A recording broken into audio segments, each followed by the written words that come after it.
অল্প সময় ছোট পর্দার প্রিয় মুখ হয়ে উঠেছেন জান্নাতুল সুমাইয়া হিমি।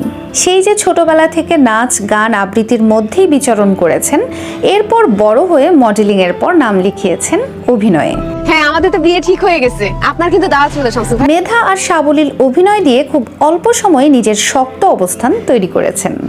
9 নভেম্বর 2024 সন্ধ্যায় হিমি তার ভেরিফাইড ফেসবুক পেজে হুট করে জাস্ট ম্যারিড লিখেছেন। এই পোস্টের পর তার ভক্তদের মধ্যে কৌতূহল বাড়ে, প্রশ্ন জাগে, তবে কি আচমকা বিয়ের পিঁড়িতে বসলেন ছোট পর্দার এই জনপ্রিয় অভিনেত্রী? সেই পোস্টের পর অনেকেই তাকে বিয়ের জন্য অভিনন্দনও জানাতে শুরু করেন। পরে হিমিকে সেই পোস্টের রহস্য উন্মোচন করতে হয়েছে।